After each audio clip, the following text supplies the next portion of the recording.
तोहिर Ahmad, faculty of physics. और आज vector का लेक्चर 2 आपके सामने आने वाला है।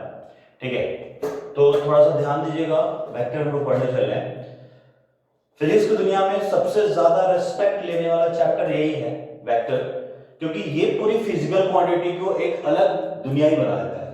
इसलिए हम उसे क्या बोलते हैं, वेक्टर। ठीक, हमने वेक्टर की स्टडी की थी तो हमने उसके रिप्रेजेंटेशन पढ़ाए थे कि वेक्टर कितने टाइप्स के होते हैं और किस फॉर्म में उसको रिप्रेजेंट किया जाता है। दो फॉर्म में रिप्रेजेंटेशन पढ़ाया था, एक ग्राफिकल रिप्रेजेंटेशन हो चुका था और दूसरा मैथमेटिकल रिप्रेजेंटेशन। ठीक, ग्राफिकल रिप्रेजेंटेशन हमने पूरा करा दिया है और मैथमेटिकल रिप्रेजेंटेशन आज हम लोग थोड़ा सा, पिछले लेक्चर में हमने पोजीशन वेक्टर के बारे में बात की थी।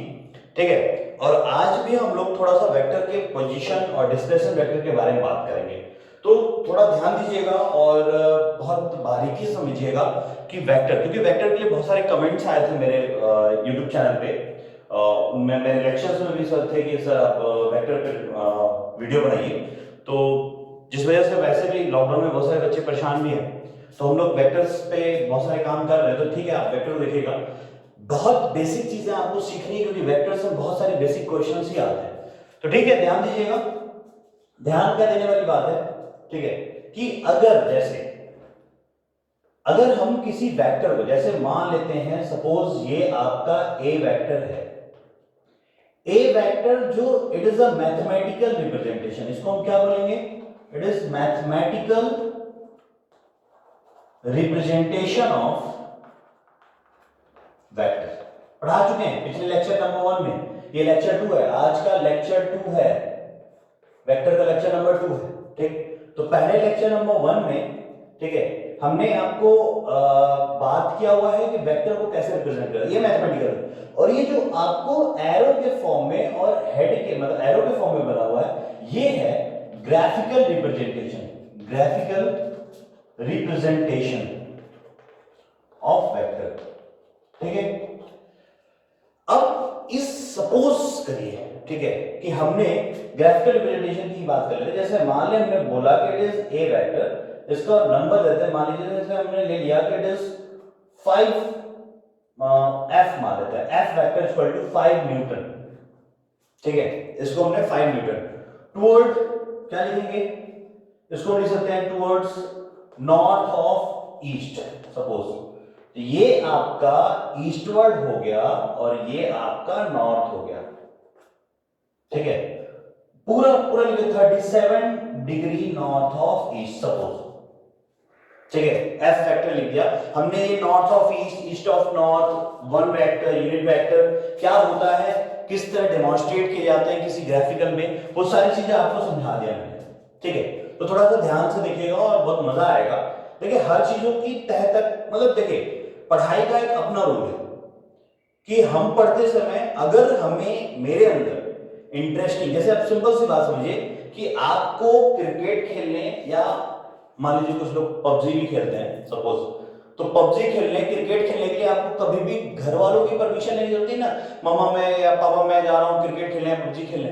अगर आपको कोई ना बुलाए तो आप दिनों रात उसी फील्ड में आप क्रिकेट और पबजी खेलते रहोगे, नहीं हटोगे, क्योंकि आपका इंटरेस्ट वहां पे है।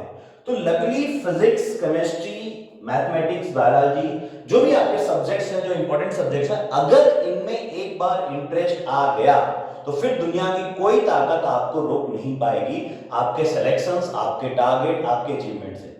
तो आपको करना क्या है कि इंटरेस्ट, और इंटरेस्ट तब आएगा जब आप किसी चीज को पढ़ने बैठे और खर्च समझ में आए, देखते ही यार इतना खतरनाक चीज ये वेक्टर होता है, यही वेक्टर होता है, जो हमें समझ में आ गया बहुत आसानी से, तो काम तो हमारा हो गया बहुत आसान। तो यही करना है हमें, तो बहुत ध्यान से देखिए और हमें बहुत सारी चीजों का एविडेंस है, मजा आना चाहिए। लेक्चर्स देख के आपको चीजें अंदर से गवाही देने लगे कि हाँ समझ में आ गया गुरु, मजा आ गया, तो समझ सही बंदे से आप पढ़ रहे हो। तो आप लेक्चर्स देखो, अगर आपको जेन्युइनली लगता है कि नहीं हाँ तो सर सबको समझ में आ रहा है, तो बिल्कुल सारे आप वीडियोस देखिए, अच्छे से देखिए और अपने इंटरेस्ट को और बढ़ाइए। देखिए, आपको इससे मतलब नहीं आप किससे पढ़ा, आपको इससे मतलब है कि आपका काम होना चाहिए। ठीक है, तो आप इस लेक्चर्स को देखो और जो भी चीजें समझा रहे हो उसको समझने की कोशिश करो। जैसे हमने बोला कि 5 न्यूटन, तो पूरा डेमोंस्ट्रेशन, जैसे हम बोलते हैं 5 न्यूटन फोर्स लगा दे, 5 न्यूटन फोर्स किधर लगाया है, जैसे कोई बोले, जैसे इसी चीज को आप समझिए कि ऐसे बोल दिया गया कि हमने 5 न्यूटन फोर्स लगाया, तो 5 न्यूटन कोई बोले कि सर 5 न्यूटन, जैसे F वेक्टर लिखा हुआ है 5 या F लिख दिया, इट इज 5 न्यूटन। तो ये F जो है ना, F जो है ये F वेक्टर का मॉड होता है। इसको हम क्या बोलते हैं? It is magnitude of vector, it is magnitude of vector.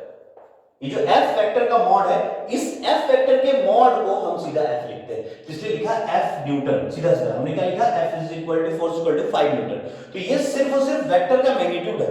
अगर हम F वेक्टर लिखें तो F वेक्टर लिखेंगे F वेक्टर का मॉड, और क्या लिखेंगे? F unit vector. ये क्या डिपेंड करता है? It shows the direction.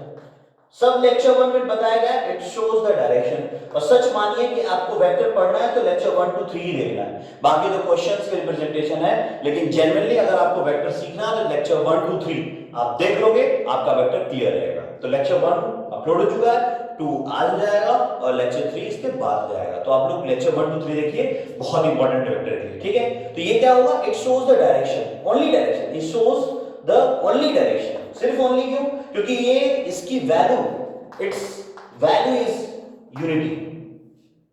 क्या होती है? यूनिटी। इसकी वैल्यू क्या होगी? यूनिटी, 1 होती है। क्योंकि ये इसके साथ मल्टीप्लाई होने के बाद इसकी मैग्नीट्यूड में चेंज नहीं लाएगा, सिर्फ उसके डायरेक्शन से। अभी बताते हैं इसके बारे में, बहुत सारी कहानियां, फिलहाल आप समझिए यहां तक। तो ये चीजें आपको समझ में आ गई कि वेक्टर क्या होता है, मतलब इसका क्या है? रिप्रेजेंटेशन है, और ये मैथमेटिकल रिप्रेजेंटेशन है। तो अगर हम, जैसे हमने बोला कि F न्यूटन, F वेक्टर जो है, हमने क्या लिखा था? 5 न्यूटन, ठीक है। क्या? North of east. तो नॉर्थ ऑफ ईस्ट ये है, डायरेक्शन हो गया, नॉर्थ ऑफ ईस्ट डायरेक्शन, लेकिन एग्जैक्ट डायरेक्शन नहीं है ये। कितना नॉर्थ ऑफ ईस्ट? ये देखो सारे के सारे नॉर्थ ऑफ ईस्ट है, सारे vector, these are all north of east, सब के सब नॉर्थ और ईस्ट के बीच में है। लेकिन अगर हम ये बोले ये सही है, इट इज राइट, यहां से आपका राइट है, लेकिन एग्जैक्टली अगर हम बात करें, टोटली या 100% कहेंगे ये चीजें एकदम एग्जैक्टली लिखनी है, तो आप लिखोगे F vector is equal to 5, ठीक है, newton 37 degree north of east. ये एक पूरा का पूरा रिप्रेजेंटेशन है, या वेक्टर हो कह लो कि पूरी तरह वेक्टर लिखा गया है विथ मैग्नीट्यूड और एग्जैक्ट डायरेक्शन के साथ, ठीक है। तो यहां तक नोट करो, फिर बता दें इसके आगे। हाँ तो ठीक है, देखिए हमने क्या बात की थी? अभी हमने बात किया F vector is equal to, क्या लिखा था हमने? 5 newton 37 degree of north of east, हो गया। यानी अगर हम इसकी बात करें, ये नॉर्थ है और ये ईस्ट है, suppose it denotes on x axis, और इसको हमने क्या मान लिया? ये वाई एक्सिस है, कोऑर्डिनेट्स के बेसिस को एक्स इसको वाई मान लिया, ठीक है। तो चलिए, अगर ये एक्स वाई है तो ठीक है, तो हमने क्या बोला? ये आपका 5 न्यूटन, यानी F vector equal to 5 newton इसका मैग्नीट्यूड है, दिया हुआ है, ठीक है। और ये 37 डिग्री नॉर्थ ऑफ ईस्ट है, ये तो एग्जैक्ट हो गया, 37 डिग्री नॉर्थ ऑफ ईस्ट, या इसके बीच का एंगल 37 डिग्री है, ठीक है। सपोज अगर हम इसका एक कोऑर्डिनेट यहां पे गिराए तो ये होगा x, और एक कोऑर्डिनेट यहां पे गिराए तो ये होगा y, ठीक है। अगर हम x और y के बेसिस पे इसका कोऑर्डिनेट रिप्रेजेंट करेंगे तो हम क्या लिखेंगे? हम लिख सकते हैं F vector is equal to, अब देखिए यहां पे 37 डिग्री है, तो आप ट्रिग्नोमेट्री देखे होंगे, ठीक है, ट्रिग्नोमेट्री लगाया होगा, राइट एंगल ट्रायंगल की, जैसे हमने लिखता है इक्वेशन लिखते हैं x plus y is equal to z, ठीक है। Suppose x plus y is equal to z, तो इसके लिए अगर कोई आंसर पूछे तो सिंपल सा, जैसे मान लीजिए एक एज मजाक ही समझ लीजिए, ठीक है, कि अरे सर आप अभी आईआईटी की बात कर रहे थे, अब x plus y equal to z पूछना, तो चलिए एज अ जोक से इसके आंसर, वीडियो पॉज करिए, इसके आंसर्स लिखिए, तो इनफाइनाइट आंसर हो सकते हैं। 1 plus 2 equal to 3, 4 plus 5 is equal to 9, 3 plus 4 equal to 7, infinite, क्योंकि वेरिएबल्स है, वेरिएबल की वैल्यू कुछ भी हो सकती है। अब ये चीज इस कहानी में ट्विस्ट आएगा, x square plus y square is equal to z square, what is the value of this? इसके सॉल्यूशंस क्या होंगे, इसकी वैल्यू क्या होगी? तो हम रखेंगे यहां पे 3 का स्क्वायर प्लस 4 का स्क्वायर इज इक्वल टू क्या हो जाएगा? 5 का स्क्वायर, ठीक है, 3 का square plus 4 square equal to 5 square. ऐसे ये जो इक्वेशन है, ये जो वेरिएबल था, ये जो इक्वेशन लिखा हुआ था, ये इसके भी इनफाइनाइट सॉल्यूशन है और इसके भी इनफाइनाइट सॉल्यूशन। लेकिन ये जो लिखा हुआ है इक्वेशन, ये इक्वेशन एक स्पेशल इक्वेशन है और मैथमेटिक्स का सबसे खूबसूरत इक्वेशन है और इसको हम क्या बोलते हैं? It is Pythagoras theorem. It is Pythagoras theorem. ठीक है, ये पाइथागोरस थ्योरम है। ठीक, और ये एप्लीकेबल होता है, it's applicable only for right angle triangle.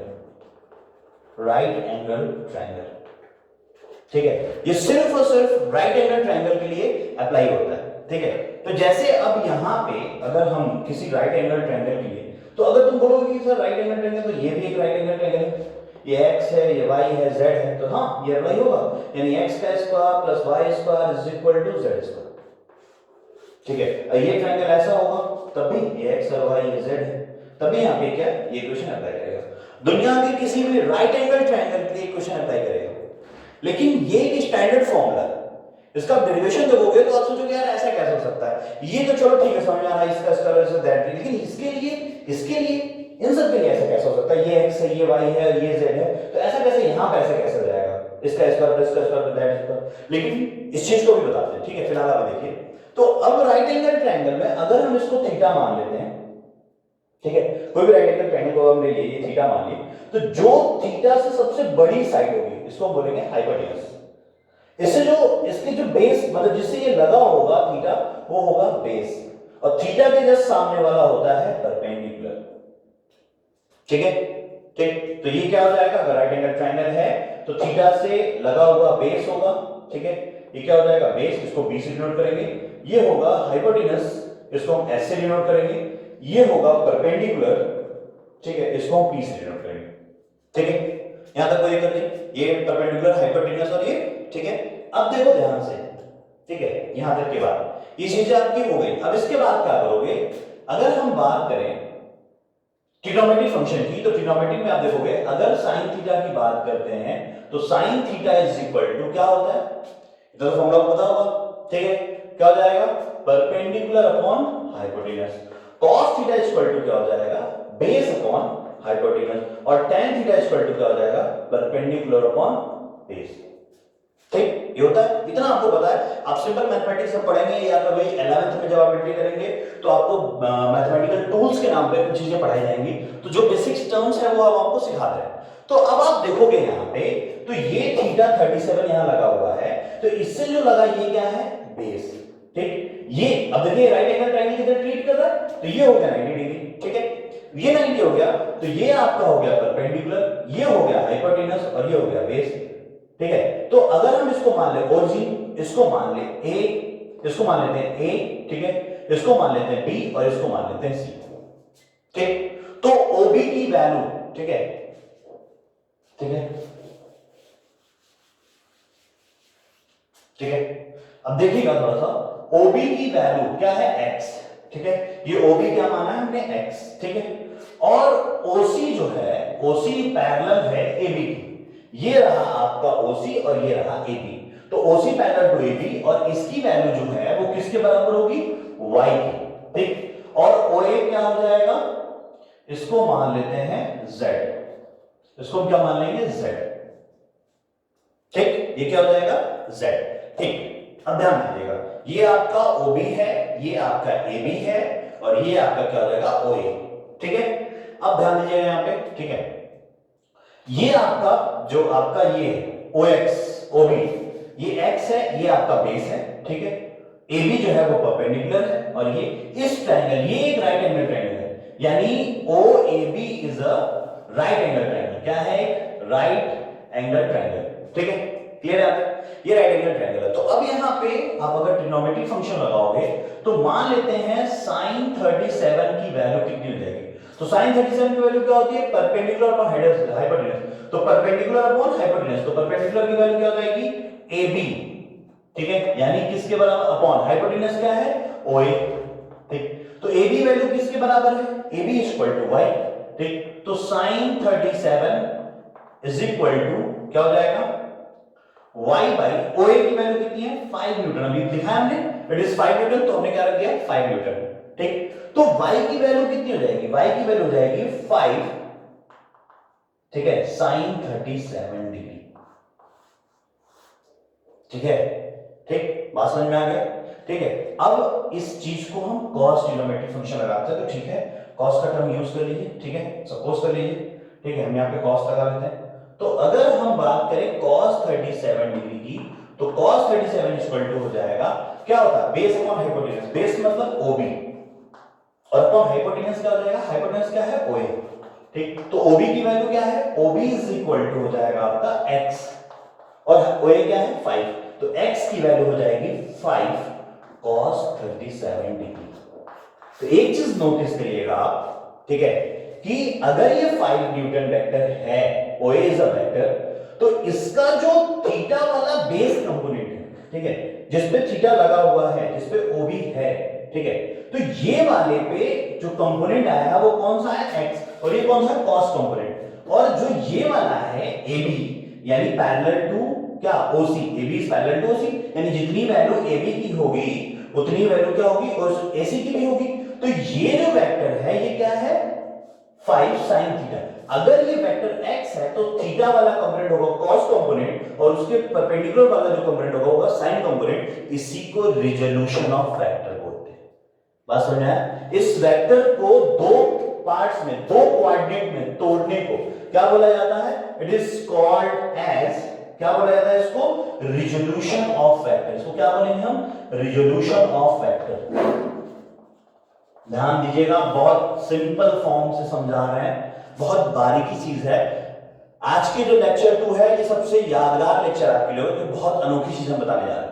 ठीक है, हर वो चीज का आपको हर्ट पढ़ा रहे हैं, हर चीज का, वेक्टर हो किसी भी चीज को, तो दुनिया के यूनिक मेथड्स आपको पढ़ाने चल रहे हैं, बस को ध्यान दें। इसी को रिजोल्यूशन ऑफ वेक्टर बोलते हैं। हमने सिर्फ और सिर्फ सिंपल ट्रिग्नोमेट्रिक फंक्शन का यूज किया हुआ है, और उस ट्रिग्नोमेट्रिक फंक्शन के बेसिस पे हमने इसको क्या किया, साइन और कॉस के कंपोनेंट में पता लगा बाद में कि जो वेक्टर होता है इसको जब हम रिजॉल्व करते हैं, या कह लीजिए इसको कोऑर्डिनेट में तोड़ते हैं, जब किसी वेक्टर को, प्लेनर वेक्टर को, क्या इट इज प्लेनर वेक्टर, ये क्या है प्लेनर वेक्टर, ठीक है, जब किसी प्लेनर वेक्टर को हम किसी कंपोनेंट में रिजॉल्व करते हैं x या y, उसी को हम क्या बोलते हैं, रिजोल्यूशन ऑफ वेक्टर। और जिस साइड थीटा होता है, अगर मान लीजिए ये क्या है, इट इज x वेक्टर, तो ये वाला हो जाएगा x cos थीटा, अगर थीटा इधर ये 37 थीटा मान लीजिए, तो ये वाला हो जाएगा x sin थीटा। जिधर थीटा होगा वो cos होगा, अगर इधर थीटा है तो ये होगा x, मान लीजिए अल्फा मान लीजिए, ये हो जाएगा x cos अल्फा, और ये हो जाएगा x sin अल्फा। ठीक है, जिधर थीटा उधर cos और जिधर थीटा नहीं उधर sin। This is called as resolution of vector. Okay, ठीक है। अब देखिए, हमने अभी एक वेक्टर को रिजॉल्व किया, ये 5 न्यूटन था इधर, ठीक है, और ये y एक्सिस था, ये x एक्सिस था, और ये 37 डिग्री था। ठीक है, हमने रिजॉल्व किया, तो ये वैल्यू आई थी x और ये वैल्यू आई थी y। ठीक है, इसको हम बोलेंगे y। ठीक है, तो y is equal to 5 sin 37 degree और x is equal to 5 cos 37 degree. अब देखिए साइन और cos के जो, अगर आप शुरू में ही अगर मैथमेटिकल टूल्स पढ़ा होगा आपने, तो वहां पे sin 37 cos 53 sin 53 इसके वैल्यूज आपको याद होने चाहिए। ठीक है, तो ये ध्यान दीजिएगा, एक ट्रायंगल, ये वाला ट्रायंगल आपके दिमाग में सेट होना चाहिए। ठीक है, ये 4 है, 3 है और ये 5 है। ठीक है, तो अगर ये थीटा है तो इसका sin 37 कितना हो जाएगा, अब देखोगे sin 37, ये सॉरी थीटा नहीं 37 डिग्री आप ले लो। ठीक है, sin 37 की वैल्यू कितनी हो जाएगी, परपेंडिकुलर अपॉन हाइपोटेन्यूज होता है ना, तो क्या हो जाएगा 3/5 cos 37 डिग्री, ये 37 90 डिग्री कितना हो जाएगा 53। ठीक है, तो ये वाला ट्रायंगल आपको याद होना चाहिए। ठीक है, तो sin 37 की वैल्यू 3/5 और cos 37 की वैल्यू 4/5। ठीक है, और tan 37 की वैल्यू कितनी हो जाएगी 3/4। ठीक है, नेक्स्ट यही sin 53 डिग्री की वैल्यू कितनी हो जाएगी, sin 53 परपेंडिकुलर क्या हो जाएगा 4/5। ठीक, cos 53 की वैल्यू कितनी हो जाएगी 3/5 और tan 53 की वैल्यू हो जाएगी आपकी 4/3। तो ठीक है, ये ट्रायंगल आपको जेई के लिए बहुत इंपॉर्टेंट है, ठीक है। आईटीएस यही है, एडवांस क्वेश्चन में सबसे ज्यादा 37 और 53 की वैल्यू आती है, तो अब इसके लिए इंपॉर्टेंट है, इसको देख लीजिएगा, ये आपके दिमाग में होना चाहिए, ठीक है। तो आइए sin 37 की वैल्यू आपकी हो जाएगी, ठीक है, sin 37 हो जाएगी आपकी कितनी 3/5। तो ठीक है, तो ये कितना हो जाएगा 5 इंटू 3/5 यानी क्या हो जाएगा 3 यूनिट, ठीक है, किधर along, ठीक है, along y एक्सिस, ठीक, इधर आप cos 37 5, हेलो cos 37 को 4/5 यानी 4/5 यानी 4 यूनिट along x एक्सिस, ठीक है। ये इस डायरेक्शन में यानी x की वैल्यू आ गई आपकी 4, किस डायरेक्शन में x में, y की वैल्यू आ गई 3, किधर y में, ठीक है। y का x का मैग्नीट्यूड ये होगा, ठीक है, और y का मैग्नीट्यूड ये होगा, ठीक है। तो अब अगर हम लिखें तो f वेक्टर, ध्यान दीजिए बहुत इंपॉर्टेंट चीज सिखाने जा रहा है, f वेक्टर इक्वल टू लिखेंगे 5 न्यूटन वेयर, ठीक है, 5 न्यूटन, ठीक है, 37 degree of 37 degree north of east. ये f वेक्टर का क्या है, ये फोर्स का क्या है, ओरिजिन से, यानी it is a position vector, ध्यान दीजिएगा, पोजीशन वेक्टर ऑफ ए, इसको हम ए मान ले, उसको मान ले, तो पोजीशन वेक्टर ऑफ ए या पोजीशन वेक्टर ऑफ फोर्स, बात समझ में आई मेरी, ठीक। अगर इसी वेक्टर को हम रिजॉल्व कर लें तो इसके इसी एफ वेक्टर के दो कंपोनेंट होंगे, ठीक है, इसी एफ वेक्टर के क्या होंगे दो कंपोनेंट, एक एक्स एक्सिस में 4, ठीक है, तो क्या हो जाएगा 4 न्यूटन, ठीक है, along x प्लस क्या हो जाएगा 3 न्यूटन along y, या इसी को बहुत बारीकी क्या लिख सकते हैं 4i cap plus 3j cap. This is called as क्या बोलेंगे रेक्टेंगुलर कंपोनेंट ऑफ वेक्टर। किसी वेक्टर को उसके कोऑर्डिनेट के बेसिस पे रिजॉल्व करने को हम क्या बोलते हैं रेक्टेंगुलर कंपोनेंट ऑफ वेक्टर, ठीक है।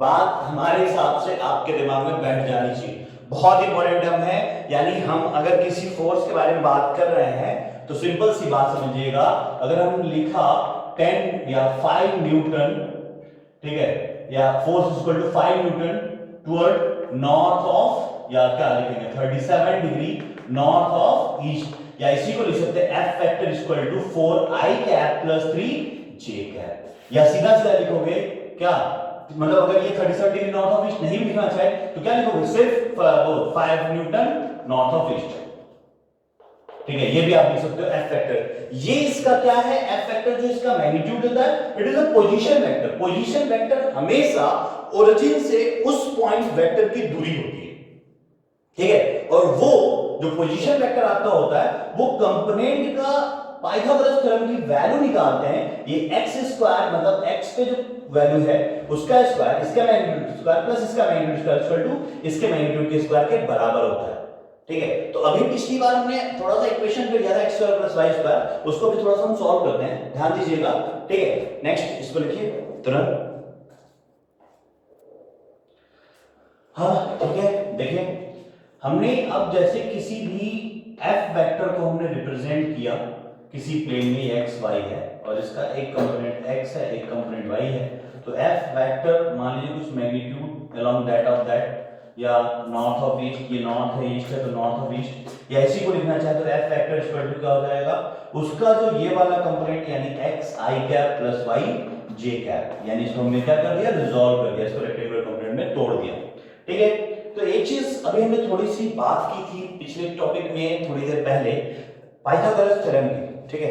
तो अब अगर पाइथागोरस थ्योरम की थोड़ी सी बात है थोड़ा ध्यान दीजिए, एक चीज आपको हम इमेजिन कराने चल रहे हैं, ठीक है, पाइथागोरस थ्योरम की, ठीक है, बहुत मजा आएगा और थोड़ा सा मजा इस चैप्टर में मैथमेटिकल थोड़ा मजा ले लेना चाहिए, ठीक है। आइए देखिए हम लोग बात कर रहे थे पाइथागोरस थ्योरम की, ठीक है।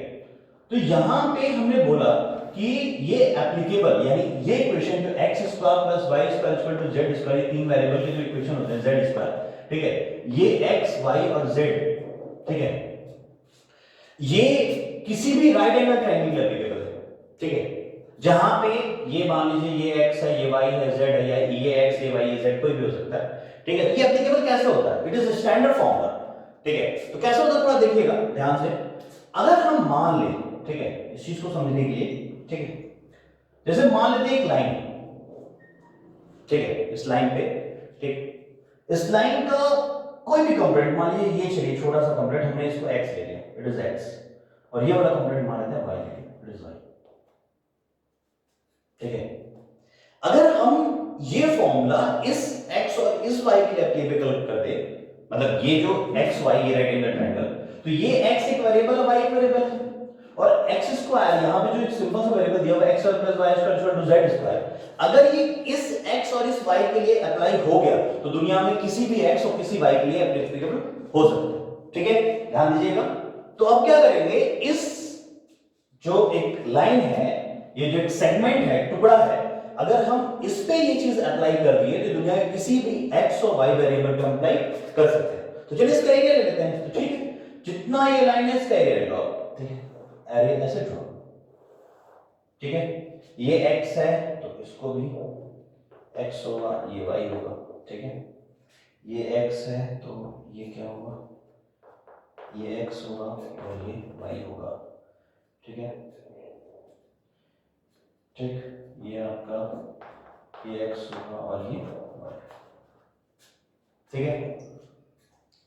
एरिया ऑफ स्क्वायर क्या होगा, what is the area of square is equal to area of square, मान लीजिए स्क्वायर बन रहा है, ठीक है, तो एरिया ऑफ स्क्वायर क्या हो जाएगा, एरिया ऑफ स्क्वायर हो जाएगा आपका x प्लस y का होल स्क्वायर, और इसका फॉर्मूला क्या होता है, x square plus y square plus 2x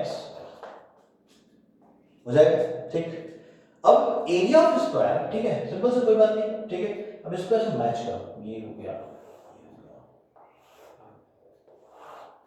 इसको सपोज करते हैं z, ठीक है, z है, ठीक है।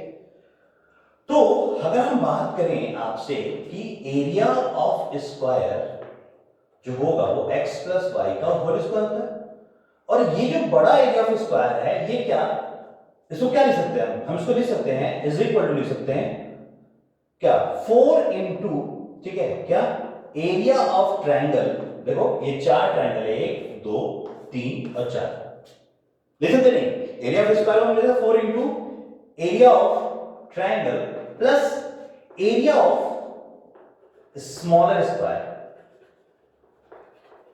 ठीक है, 4 इंटू क्या हो जाएगा एरिया ऑफ ट्रायंगल और प्लस क्या हो जाएगा एरिया ऑफ स्मॉलर स्क्वायर, तो देखिए मजा आने वाला है, थोड़ा ध्यान दीजिएगा, ठीक है, ये क्या हो जाएगा एरिया ऑफ स्मॉलर स्क्वायर, तो ठीक है, यानी x प्लस वाई का whole square is equal to, ठीक है, एरिया ऑफ ट्रायंगल, तो area of triangle 4 into area of triangle half into base क्या है x इंटू y, ठीक है, और plus area of small triangle, ठीक है, एरिया ऑफ स्मॉल स्क्वायर क्या हो जाएगा z स्क्वायर, क्या लिख लेंगे z स्क्वायर, ठीक हो गया। इसको ओपन करो तो ये क्या मिलेगा आपको, ये हो जाएगा आपका x square plus y square plus 2xy is equal to, ये 2 2 कट जाएगा, यहां पे 2xy plus z square, x square plus y square, ये है पाइथागोरस थ्योरम। आगे समझे, ये दुनिया में सबसे खूबसूरत चीज है, ये पूरी मैथमेटिक्स का आइडेंटिटी प्रूफ करता है, इसलिए ध्यान रखिएगा, और है जबरदस्त यूनिक मेथड, ठीक है। पाइथागोरस ने इस चीज से प्रूव किया था ये आइडियल कि ये जो कॉन्सेप्ट होता है पाइथागोरस थ्योरम का कि किसी भी राइट एंगल, ये दुनिया के हर राइट एंगल ट्रायंगल के लिए अप्लाई होगा, x square plus y square equal to क्या z स्क्वायर, नोट इट। हाँ ठीक है, अभी आपको दिखाई दिया एक मैथ का आइडियल फॉर्मूला पाइथागोरस थ्योरम का, सबसे जबरदस्त चीज x square plus y square equal to z square, ये सिर्फ एप्लीकेबल होता है राइट एंगल ट्रायंगल में, इसको पाइथागोरस थ्योरम दिया था और किस तरह डायरेक्ट किया, एरिया ऑफ स्क्वायर की वजह से हमने दिखा दिया आपको, ठीक है। मजा आया होगा, आई होप मजा आना भी चाहिए, ठीक है, इसीलिए कह रहा है फील करके पढ़िए, फील करके पढ़ेंगे बहुत मजा आने वाला है, हर चीज को हम यूनिक मेथड से बताएंगे आपको, मजा आएगा, एटलीस्ट देखिए, और भी जो चीजें हम सिखा सकते हैं आपको बिल्कुल सिखाएंगे, ठीक है। तो देखिए वेक्टर के जो टर्म्स में हम लोग सीख रहे थे, ठीक है, तो हमने एक चीज नोटिस किया कि अगर ये सपोज ये 5 वेक्टर था, ठीक है, it is position vector A, और ये इसका क्या था, पोजीशन वेक्टर। तो इसका एक कंपोनेंट x था, ठीक है, ये था 3 और ये था 4, ठीक है, ये क्या था 4, ठीक है, ये 37 डिग्री, ठीक है, cos 37 4/5, ठीक है, sin 37, सॉरी ये 4 था, ये 3 था, ये आपका 4 हो जाएगा, ये क्या हो जाएगा 3। देख लीजिएगा आप आराम से, ठीक है, ये बेस है आपका, ये क्या है आपका, ये बेस है, ठीक है, और ये आपका परपेंडिकुलर है। तो sin 37 की वैल्यू क्या होती है, परपेंडिकुलर अपॉन हाइपोटेन्यूज। परपेंडिकुलर मतलब दिस, ठीक है, ये, तो ये क्या हो जाएगा आपका परपेंडिकुलर अपॉन हाइपोटेन्यूज। 37 की वैल्यू आपकी हो जाएगी 3/5 और यहाँ 5 कट जाएगा, 3 बचेगा, परपेंडिकुलर की वैल्यू 3, यानी ये होगा 3 और ये होगा 4, ठीक। तो यानी f वेक्टर की वैल्यू 5 न्यूटन, ठीक है, इसको हम नॉर्थ ऑफ ईस्ट लिख लेंगे, 5 न्यूटन नॉर्थ ऑफ ईस्ट, या इसको लिख सकते हैं f vector equal to 4i cap plus 3j cap. x axis को रिप्रेजेंट करने के लिए i कैप बताया था हम, y एक्सिस को j कैप और z एक्सिस को k कैप, ये उनका रिप्रेजेंटेशन था हर कोऑर्डिनेट का, ठीक है। अब सिंपल सी बात समझिएगा, इसी किसी भी एक planar, it is planar vector, ये क्या था, एक प्लेनर वेक्टर है। किसी भी प्लेनर वेक्टर को अगर हम उसके कोऑर्डिनेट में तोड़ते हैं, ब्रेक करते हैं, तो इसी को रिजोल्यूशन ऑफ वेक्टर बोलते हैं। और ये जो वेक्टर है, अगर ये 37 है, तो जिस साइड ये जिधर थीटा है, तो इसको हम क्या लिखेंगे, it is called as 5 cos 37 degree, और इसे बोलेंगे 5 sin 37 डिग्री, ठीक है। ये आपका जिधर थीटा लगा होगा, अब माइंड कर लीजिए कि अगर मान लीजिए ये x वेक्टर है, ये थीटा है और ये अल्फा है, तो अब ये आपका मान लीजिए x है और ये मान लीजिए y है, ठीक है। तो आपकी जो x की वैल्यू हो जाएगी वो हो जाएगी, ठीक है, इसको z मान लीजिए, z, ठीक है, तो x is equal to z cos theta और y is equal to z sin theta, या इसी को लिख सकते हैं z cos, sorry, x is equal to z, x is equal to z alpha, इधर क्या हो जाएगा sin alpha is equal to z क्या cos अल्फा, ठीक है। इसको रिजोल्यूशन ऑफ वेक्टर बोलते हैं।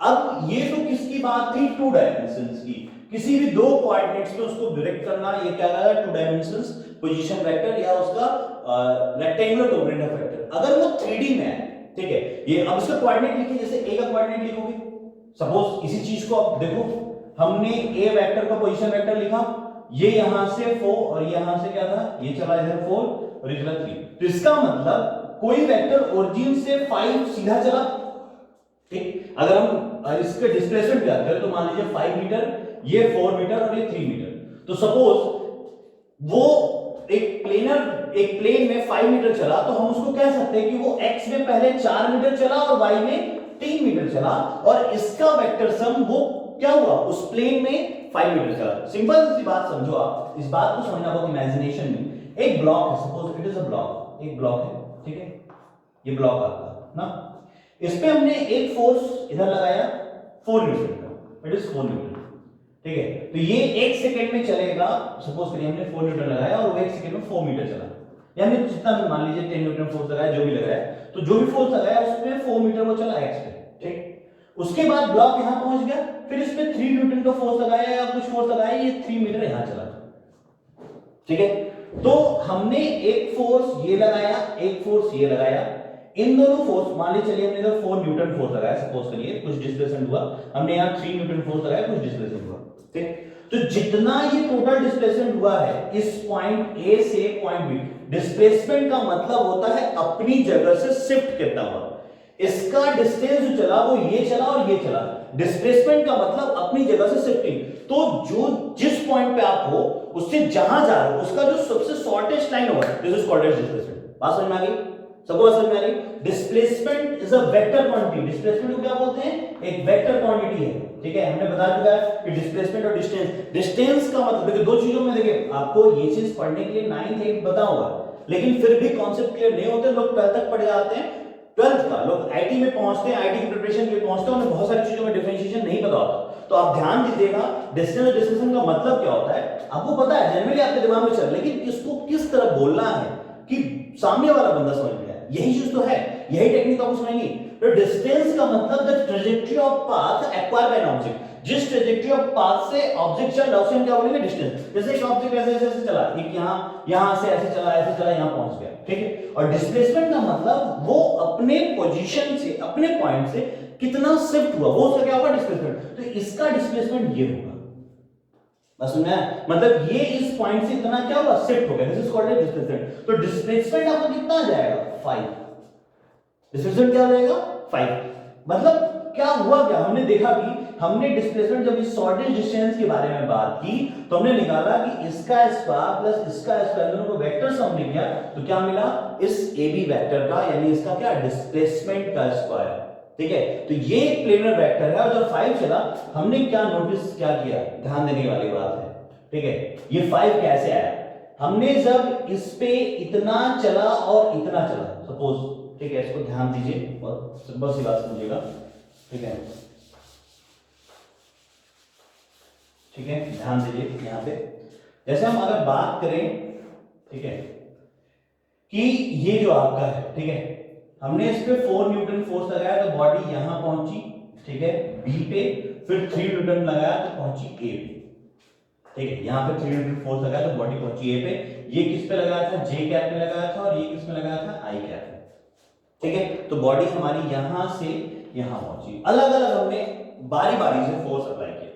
अगर हम इसी पॉइंट पे जब वो ओरिजिन पे था और इन दोनों फोर्स को एक साथ लगा दे, ये लगा दे 4 न्यूटन और ये लगा दे 3 न्यूटन, 4 न्यूटन की वजह से ये डिस्प्लेस x चला है और 3 न्यूटन से चला y, सपोज।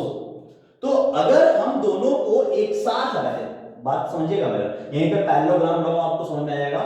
मतलब हम बताना चाहते हैं पैरेललोग्राम लॉ क्या होता है, कुछ लोगों को पता होगा, हो सकता है कुछ बच्चे जो 12th पास आउट देख रहे हो, कुछ आईटीज के बच्चे देख रहे हो, कुछ मेडिकल के बच्चे देख रहे हो, और कुछ ऐसा जो 11th में सबके लिए एप्लीकेबल है। डोंट वरी, हम ऐसे बेसिक से पढ़ाने शुरू करते हैं तो सबके लिए एप्लीकेबल हो। कोई ऐसा ना सोचे कि हम पहली बार पढ़ रहे तो कोई दिक्कत हो, नहीं, कोई दिक्कत नहीं होगी आपके, आप ध्यान दीजिएगा, ठीक है। तो पैरेललोग्राम लॉ को बाद में बात करेंगे क्योंकि यही चीज हम फिर से वहां बताएंगे, फिलहाल आप समझिए यहां पे। तो इसी को देखिएगा, हमने जब एक बार x पे फोर्स लगाया, 4 न्यूटन लगाया, तो ये बॉडी यहां पहुंची, फिर हमने जब y लगाया तो यहां पहुंची। अब हम क्या करते हैं कि दोनों को एक साथ लगाते हैं, इधर 4 न्यूटन इधर 3 न्यूटन, ठीक है। तो ये जो x चला और y चला, ठीक है, जब 4 और 3 लगाया तो वो चल गया कितना, z। बात समझ में आया, मेरी बात समझिए आप, कि जब हमने x कंपोनेंट मतलब जो 4 न्यूटन लगाया था x में और 3 न्यूटन लगाया था y में, तो x पे लगा तो x चला 4 न्यूटन, 3 न्यूटन लगा तो y चला। जब दोनों को एक साथ लगाया तो वो चला z, ठीक है। और बाद में z की वैल्यू जब हम फाइंड आउट किए तो मिला हमें √x² + y², this is called as Pythagoras theorem. तो हमने क्या किया कि इसी को हर कोऑर्डिनेट के लिए अप्लाई करना शुरू कर दिया। जब हम डिस्प्लेसमेंट के लिए वैल्यू लगा सकते हैं, क्या ये वैल्यू फोर्स के लिए नहीं लगा सकते? और जब मैं अप्लाई करके देखा तो ये मिला 5 = 3 का स्क्वायर + 4 का स्क्वायर का रूट। ये क्या मिला हमें, 5 न्यूटन। इसकी वैल्यू जब अप्लाई कराएगी तो ये क्या हुआ आपका, ये भी पाइथागोरस थ्योरम था। और ये जो पोजीशन थे ये कोऑर्डिनेट्स ऑफ वेक्टर कहलाएंगे, ठीक है। इनको दो टर्म में 2D में रिप्रेजेंट करने को, ये क्या है आपका 2 डायमेंशनल, ठीक है। एक x एक y में अगर हम इन दोनों को एक साथ, या सिंपल सी बात समझिए, हम एक 4 न्यूटन एक 3 न्यूटन दो अलग अलग फोर्स दो अलग अलग कोऑर्डिनेट में लगा रहे हैं तो उनका रिजल्टेंट कितना मिल रहा, 5। अब इन दोनों को हटा के हम क्या करें कि 5 न्यूटन का 37 डिग्री पे नॉर्थ ऑफ ईस्ट पे अगर वो फोर्स लगा दें तो इन दोनों 7 न्यूटन के बराबर एप्लीकेबल होगा। This is called as vector term. ये सिंपल मेथड्स नहीं होते हैं, हर चीजों की बहुत ही यूनिक मेथड है, ठीक है, और ये उसमें से एक है, ठीक, ओके। आइए अब हम लोग 3D की बात करेंगे, ठीक है।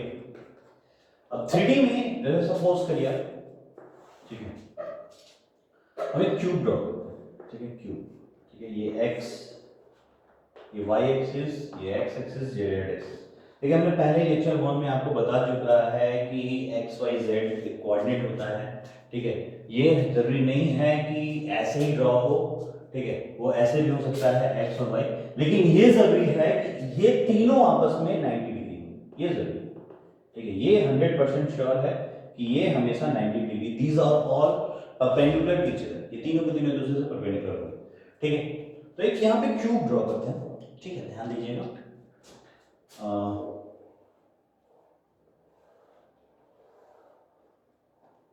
ठीक है,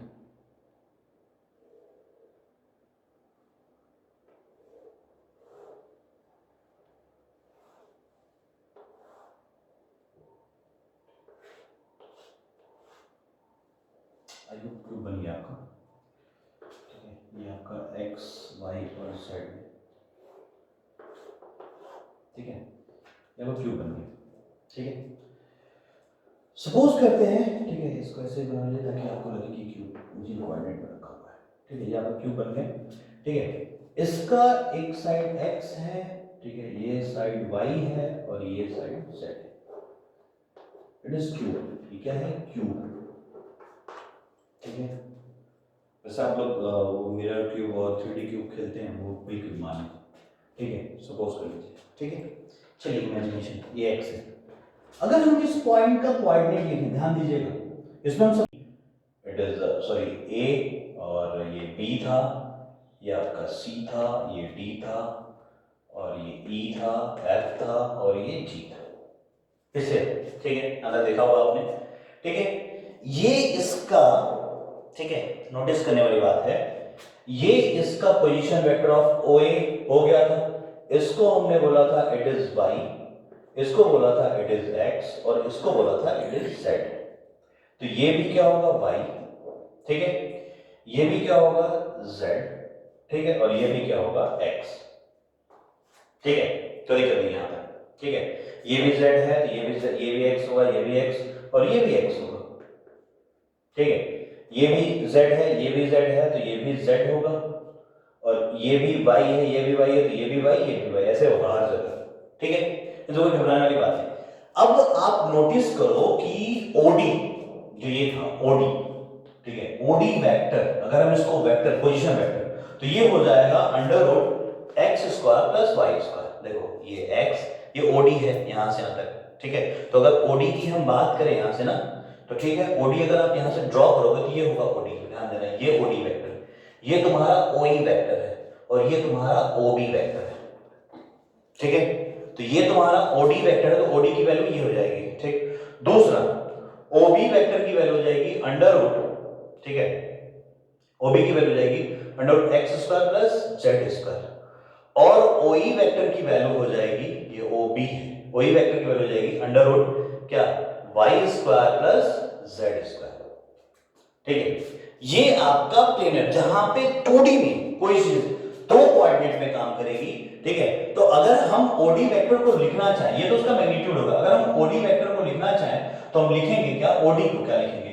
OD को लिखना चाहेंगे क्या, एक्स आई कैप, ठीक है, और प्लस वाई जे कैप, ठीक है, और अगर हम OB वेक्टर को लिखना चाहें तो OB वेक्टर को लिखेंगे क्या, एक्स आई कैप, ठीक है, और प्लस जीरो के कैप, ठीक है, अब इसमें क्या लिखेंगे, प्लस जीरो जे कैप प्लस क्या, जेड के कैप, देखो ना, ये चलेगा x OB के लिए, ये चलेगा x फिर चलेगा z, y में गया ही, इसने पहले चला x फिर चला y d में, और e की बात करो, OE वेक्टर को अगर हम लिखना चाहें तो OE वेक्टर को क्या लिखेंगे, ये चलेगा y फिर चलेगा z, यानी x i 0 i cap plus y j cap plus z k cap, ठीक है, बात समझ में आ रही है। ये हर वेक्टर का क्या है, रेक्टेंगुलर, ये 2D में था, हम इसको अगर हम 2D की बात करें तो 2D में सिर्फ ये होगा, ठीक है, यहाँ पे अगर 2D की बात करें सिर्फ ये होगा,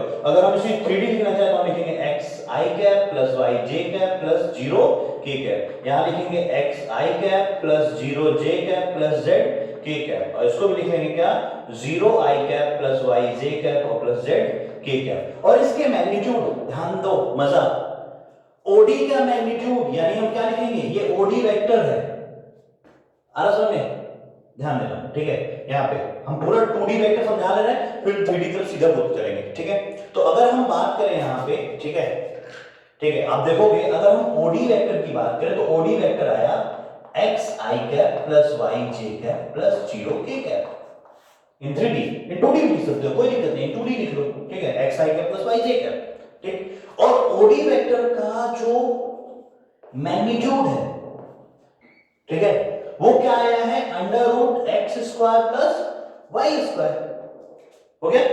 उसी तरह ओबी वेक्टर का क्या हो जाएगा, x i cap plus Z के कैप, और इसकी वैल्यू क्या हो जाएगी, ओबी वेक्टर का मैग्नीट्यूड, ये ओबी वेक्टर का मॉड है, ठीक है। ओबी वेक्टर का मॉड क्या हो जाएगा, मैग्नीट्यूड ऑफ ओबी वेक्टर, ये हो जाएगा तुम्हारा x square plus z square. उसी तरह ओई वेक्टर की वैल्यू ये है, तो OD vector is equal to होता है ओडी वेक्टर का मॉड और क्या, ओडी यूनिट वेक्टर।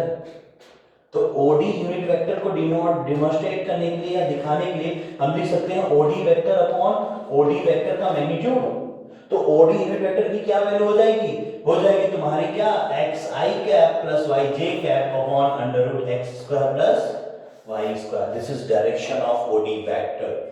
ये क्या है, ये डायरेक्शन ऑफ ओडी वेक्टर है। उसी तरह ठीक है, आप खुद से डायरेक्शन ऑफ ओबी वेक्टर और डायरेक्शन ऑफ ओई वेक्टर आप खुद से लिख के फिर हमको आप कमेंट सेक्शन में दिखाओगे कि सर ये हो गया आपका, या आप मेरे नंबर पे कांटेक्ट कर सकते हो, ठीक है। आप डायरेक्टली मैं व्हाट्सएप पे बात कर सकते हो, ठीक है। तो वहां से आप मेरा लिंक लेके वहां से आप डायरेक्टली इसका आंसर आप ओबी वेक्टर का डायरेक्शन और ओई वेक्टर का क्या है डायरेक्शन, आप हमको लिख के दिखाओगे कि ओबी वेक्टर का यूनिट वेक्टर कितना होगा और ओई का। हमने ओडी का दिखा दिया, ओडी का क्या हो जाएगा, x i cap plus y j cap और उसका magnitude under root x square plus y square, ठीक है, नोट कीजिए।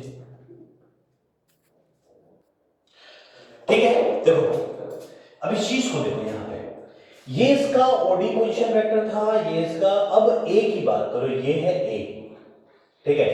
अब ए पे, ये ए पॉइंट पे आने के लिए पहले आपको, अगर हम ए बात करें, ये एक्स वाई 3D में बात करनी है हमें, एक्स वाई और जेड में, तो हम पहले चलेंगे एक्स, ठीक, तो हम पहुंचेंगे यहां पे और चलेंगे उसके बाद वाई। तो अब ओबी, ध्यान देना ये तुम्हारा क्या है, ओडी, ठीक है, और उसके बाद आउट ऑफ द प्लेन, ठीक है, ये चलेंगे वाई। तो ओडी का जो मैग्नीट्यूड होगा वो होगा under root x square plus y square, ठीक है, हो गया। अब यहां से एक वेक्टर यहां आएगा, ध्यान देना, ओडी से कहां आएगा, ए, तो यानी डीए का जो वैल्यू कितना चलेगा, जेड चलेगा, उसका मैग्नीट्यूड कितना चलेगा, जेड। अगर डीए का मैग्नीट्यूड बात करें तो चलेगा जेड। अब हम इस पोजीशन वेक्टर को, यानी यहां से अगर ओ ए चला, ऐसे मान लीजिए वो ए चला यहां पे, ठीक है, सपोज ए चला ऐसे यहां तक चला, ये ए, ठीक, किसमें, जेड में, ये किसमें चला है, जेड एक्सिस में। तो अब ये जो पोजीशन वेक्टर होगा ये वाला, ठीक है, ध्यान देना, ठीक है, किसकी बात कर रहा है, ये तुम किसमें चला है, it is in Z axis, ये किसमें चला, जेड एक्सिस में, ठीक है। तो ये जो पोजीशन वेक्टर होगा, ठीक, ये जो होगा, ये ए मान लेते हैं, तो ओए की वैल्यू हो जाएगी, ओए वेक्टर का जो, अगर हम वेक्टर की बात करें तो हम लिखेंगे ओडी, ठीक है, क्या लिखेंगे, ओडी वेक्टर प्लस क्या, एडी वेक्टर, ध्यान देना, ठीक है, ये ओडी वेक्टर और क्या है, अब ओडी का अंडर रूट दैट था, ठीक है। अब इसको हम क्या लिख सकते हैं, तो हम लिख सकते हैं ओए वेक्टर को, तो ओए वेक्टर के अगर हम मॉड की मैग्नीट्यूड की बात करें तो ओडी वेक्टर का मैग्नीट्यूड मतलब कितना, इसको मान लेते हैं, दोनों को क्या मान लेते हैं, पी, सपोज इसको मान लेते हैं पी, तो ये सपोज ये पी है, तो हो जाएगा p square plus z square, लिख सकते हैं, ध्यान दीजिएगा। अगर हम x square plus y square को लेट कर लेते हैं, इट इज पी, ये तुम्हारा इसका मैग्नीट्यूड जो ओडी वेक्टर है इसका मैग्नीट्यूड p है, ठीक है, और एडी वेक्टर जो है इसका मैग्नीट्यूड z है, इसका मॉड इसका मैग्नीट्यूड z है। तो क्या हो जाएगा, इसका हो जाएगा वो एक अंडर रूट क्या, p square plus z square, ठीक है, बात समझा। तो अब क्या लिख सकते हो, और p की value p is equal to हो जाएगा x square plus y square का रूट, और p स्क्वायर की वैल्यू हो जाएगी x square plus y square, उठा के यहां पर रख दो, यानी OA वेक्टर इक्वल टू जाएगा x square plus y square plus z square का रूट। ये 3D वेक्टर का मैग्नीट्यूड होता है। यानी अगर हम सीधी बात, हम अगर बात करें कि OA वेक्टर को रिप्रेजेंट करना है in the terms of coordinates, तो हम लिखेंगे इसको x i cap plus y j cap plus Z के कैप। ये OA वेक्टर का रिप्रेजेंटेशन है। It is a position vector sorry ये पोजीशन वेक्टर नहीं होगा। पोजीशन वेक्टर क्या होगा कि अगर हम बात करें क्या कि इसका मैग्नीट्यूड ले लेंगे, ठीक है, इसका मैग्नीट्यूड लेंगे यानी x square plus y plus under root में z स्क्वायर, तो इसका मैग्नीट्यूड और प्लस इसका डायरेक्शन जो होगा, ठीक है, या ये कह लो कि OA यूनिट वेक्टर जो होगा ये देगा क्या पोजीशन वेक्टर का डायरेक्शन, ठीक है, और ये देगा पोजीशन वेक्टर का मैग्नीट्यूड। तो समझ में आ गया, यानी OA वेक्टर इक्वल हो जाएगा xi cap plus yj cap और z k कैप, ये 3D में। तो अगर हम OA वेक्टर की मैग्नीट्यूड की बात करें मॉड ऑफ, तो क्या लिख सकते हैं, हम लिख सकते हैं under root x square plus y square plus z square, ये तुम्हारा OA का क्या हो जाएगा, ठीक, ठीक है, ये तुम्हारा क्या हो जाएगा, इस तरह से चढ़कर ये OA का मैग्नीट्यूड हो जाएगा, ठीक, ठीक है, ये अंडर रूट OA का मैग्नीट्यूड तुम्हारा हो जाएगा, ठीक है, ये आपका हो जाएगा यहाँ पे, ठीक है, बात समझ में आ गई ये चीज, ठीक है। तो ये तुम्हारा OA वेक्टर का क्या आ गया, मैग्नीट्यूड आ गया। तो अब OA वेक्टर का यूनिट वेक्टर, और OA वेक्टर इक्वल हो जाएगा OA वेक्टर का मॉड, ठीक, और क्या OA यूनिट वेक्टर, ठीक है। अब OA को हम A वेक्टर तो लिख ही सकते हैं, तो हम क्या करेंगे, सीधा सीधा यहां लिख लें कि A vector is equal to हो जाएगा A वेक्टर का मॉड और A यूनिट वेक्टर। तो A वेक्टर की वैल्यू कितनी है, xi plus i yj plus zk, और इसका मैग्नीट्यूड इतना है, तो A unit vector equal to हो जाएगा xi cap plus yj cap plus zk cap upon under root x square plus y square plus z square. याद रखना कभी भी 3D हो 2D हो दुनिया का कोई भी वेक्टर हो, ठीक है, उसके वेक्टर का मैग्नीट्यूड जो उसके रेक्टेंगुलर कंपोनेंट का स्क्वायर करो, ठीक है, उसका मैग्नीट्यूड निकालोगे और उसके वेक्टर से उसको डिवाइड कर दोगे, यूनिट वेक्टर मिल जाएगा। अब इसमें क्वेश्चन बहुत आते हैं, ठीक है, जैसे बोलेगा एक A वेक्टर दिया हुआ है, एक B वेक्टर है, ठीक है, और एक नया वेक्टर हमने बनाया जो C वेक्टर है जिसका मैग्नीट्यूड A के बराबर है और उसका डायरेक्शन B के बराबर, बताओ the new vector will be, ध्यान देना, अभी क्वेश्चन इसका लेते हैं, ठीक है, बात यहां तक समझ में आ गई। हम 3D वेक्टर की बात करें या 2D वेक्टर की बात करें, 3D वेक्टर की बात करेंगे तब भी उसके रेक्टेंगुलर कंपोनेंट का स्क्वायर उसका मैग्नीट्यूड देगा, और वो जिस कोऑर्डिनेट में है वो उसका क्या देगा, उसका वेक्टर देगा, ठीक है, ये इसका वेक्टर है, ठीक है, OA वेक्टर है, और इसका मैग्नीट्यूड उसका मैग्नीट्यूड देगा, ठीक है, इसका मतलब रूट का क्यूब, ठीक है, तो मतलब सॉरी अंडर रूट का क्या है स्क्वायर, ठीक है, इसका मैग्नीट्यूड देगा, और OA यूनिट वेक्टर क्या हो जाएगा, इसका वेक्टर अपॉन उसका मैग्नीट्यूड क्या दे देगा, यूनिट वेक्टर। कोई दिक्कत नहीं आता है, बात समझ में आ गई। पूरी चीजें समझाने की कोशिश किए हैं कि आपको 2D वेक्टर कैसा होता है, 3D वेक्टर कैसा होता है, 2D वेक्टर के मैग्नीट्यूड कैसे निकालेंगे, 3D वेक्टर के मैग्नीट्यूड कैसे निकालेंगे, और कभी भी रेक्टेंगुलर कंपोनेंट के जो स्क्वायर लेके रूट लेते हैं ये क्यों लेते हैं, बात समझ में। हम लोग याद करते हैं रट के बैठे हुए कि ये ऐसा होता है, लेकिन हमने फील करा कि क्यों ऐसा होता है, और हर चीज on the behalf of Pythagoras theorem, तो मैंने Pythagoras theorem भी प्रूव किया है, ठीक है, तो बहुत ही वेक्टर की बहुत खूबसूरत चीज है। अब इन सबको देखो अच्छे से, आगे कोई दिक्कत हो बताओ। तो एक चीज ध्यान देना, A वेक्टर का जो मैग्नीट्यूड होगा वो वेक्टर का मैग्नीट्यूड होगा under s square plus y square plus z square, D vector का होगा under x square plus y square, B vector होगा under y x square plus z square, E vector होगा under x square plus z square, आसानी से, ठीक है, sorry y square और z square, ठीक, और F वेक्टर y की मैग्नीट्यूड, C वेक्टर जो एक्सियल वेक्टर है कोई रिजोल्यूशन नहीं, और जो प्लेनर वेक्टर है उनके दो कंपोजिशन, और जो 3D वेक्टर है उनके तीनों कंपोनेंट का स्क्वायरिंग करेंगे और ऐड करेंगे, ये भी हमने प्रूव किया ऑन द बिहाफ ऑफ। एक चीज ध्यान देना यहाँ पे, आप सोच रहे हो ये तो रेक्टेंगल ट्रायंगल ही, फील करो, अगर हमने ये कमरे ऐसे बनाए हैं, ठीक है, ये ऐसे 3D क्यूब बनाया, मान लो एक कमरा आपका, तो एक वेक्टर अगर इस ऐसे है, ठीक है, एक ऐसे है और एक ऐसे है, एक ऐसे है, ठीक, और एक ऐसे, और एक बाहर की तरफ है, तो ये वेक्टर जो है OD,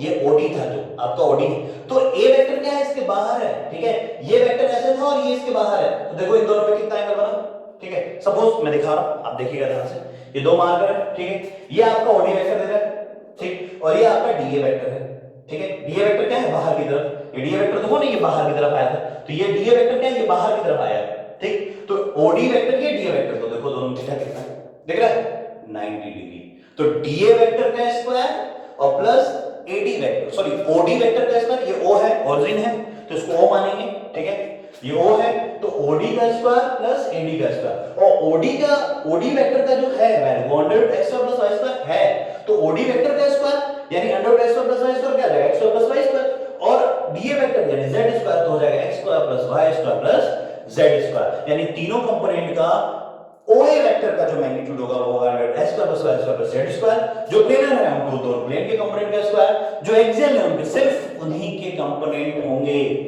आसानी से, इससे ज्यादा वेक्टर का कोई फॉर्म नहीं आता है, ठीक है। पूरा वेक्टर का जो रिप्रेजेंटेशन था आज वो समाप्त हो गया, ठीक है।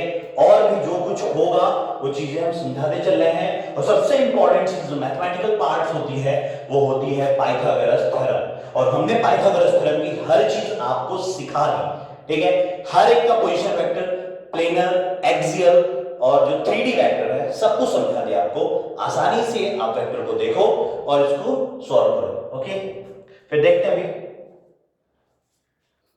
ओके स्टूडेंट्स, आप इसको देख लो, कर लो अच्छे से, फिर इस चीज को कहीं भी डाउट हो आप हमसे कमेंट सेक्शन में पूछ सकते हो, इनफैक्ट आप हमसे व्हाट्सएप पे जुड़ सकते हो, मेरा व्हाट्सएप नंबर है 8736070202, आप डायरेक्टली हमसे कांटेक्ट भी कर सकते हो, ठीक है, और आपकी जो भी डाउट्स होगी वो बताई जाएगी।